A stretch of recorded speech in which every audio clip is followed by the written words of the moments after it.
നമസ്കാരം. ഗാസയിലെ നരഹത്യ 322 ദിവസമായി തുടരുന്നതിനിടെ ഇസ്രായേലിന് ആയുധം നൽകുന്നത് തുടരുമെന്ന സൂചന നൽകി ഡെമോക്രാറ്റിക് പ്രസിഡന്റ് സ്ഥാനാർത്ഥി കമല ഹാരിസ്.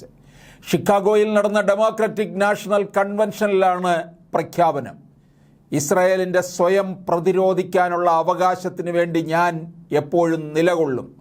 സ്വയം പ്രതിരോധിക്കാനുള്ള കഴിവ് ഇസ്രായേലിനുണ്ടെന്ന് ഞാൻ എപ്പോഴും ഉറപ്പാക്കും. കാരണം ഒക്ടോബർ 7-ന് ഹമാസ് എന്ന ഭീകര സംഘടന നടത്തിയ ഭീകരാക്രമണം ഇനി ഒരിക്കലും ഇസ്രായേൽ ജനത അഭിമുഖീകരിക്കരുത് എന്നായിരുന്നു ഇത് സംബന്ധിച്ച പരാമർശം.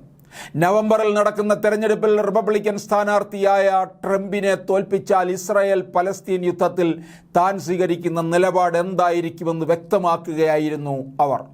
ഗാസയിലെ യുദ്ധവുമായി ബന്ധപ്പെട്ട് പ്രസിഡന്റ് ബൈഡനും ഞാനും രാപ്പകലില്ലാതെ പ്രവർത്തിക്കുകയാണ്. കാരണം ഇപ്പോൾ ബന്ദിമോചനവും വെടിനിർത്തൽ കരാറും നടത്താനുള്ള സമയമാണ്. ഒന്നുകൂടി വ്യക്തമായി പറഞ്ഞാൽ, ഇസ്രായേലിൻ്റെ സ്വയം പ്രതിരോധിക്കാനുള്ള അവകാശത്തിന് വേണ്ടി ഞാൻ എപ്പോഴും നിലകൊള്ളും. സ്വയം പ്രതിരോധിക്കാനുള്ള കഴിവ് ഇസ്രായേലിനുണ്ടെന്ന് ഞാൻ എപ്പോഴും ഉറപ്പാക്കും. കാരണം ഒക്ടോബർ 7-ന് ഹമാസ് എന്ന ഭീകര സംഘടന നടത്തിയ ഭീകരാക്രമണം ഇനി ഒരിക്കലും ഇസ്രായേൽ ജനത അഭിമുഖീകരിക്കരുത്.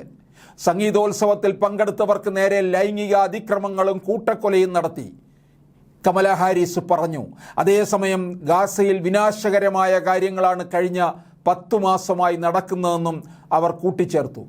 അതേസമയം നിരപരാധികളുടെ ജീവൻ നഷ്ടപ്പെട്ടു. പട്ടിണി കിടക്കുന്ന മനുഷ്യർ സുരക്ഷ തേടി വീണ്ടും വീണ്ടും പലായനം ചെയ്യുന്നു. അവരുടെ കഷ്ടപ്പാടുകൾ ഹൃദയഭേദകമാണ് എന്നാണ് കമല ഹാരിസ് പറയുന്നത്. ഇസ്രായേലിൻ്റെ സുരക്ഷയും ബന്ദിമോചനവും ഉറപ്പാക്കാനും ഗാസയിലെ കഷ്ടപ്പാടുകൾ അവസാനിപ്പിച്ച് പലസ്തീൻ ജനതയ്ക്ക് അവരുടെ അന്തസ്സും സുരക്ഷിതത്വവും സ്വാതന്ത്ര്യവും സ്വയം നിർണയാവകാശവും നേടാനും ഈ യുദ്ധം അവസാനിപ്പിക്കാൻ പ്രസിഡന്റ് ബൈഡനും താനും പ്രയത്നിക്കുകയാണെന്നും അവർ പറഞ്ഞു.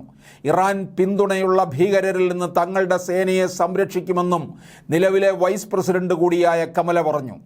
കൺവെൻഷനിൽ ഇസ്രായേലിൽ നിന്നുള്ള ഒരു കുടുംബത്തിന് സംസാരിക്കാൻ അവസരം നൽകിയിരുന്നു.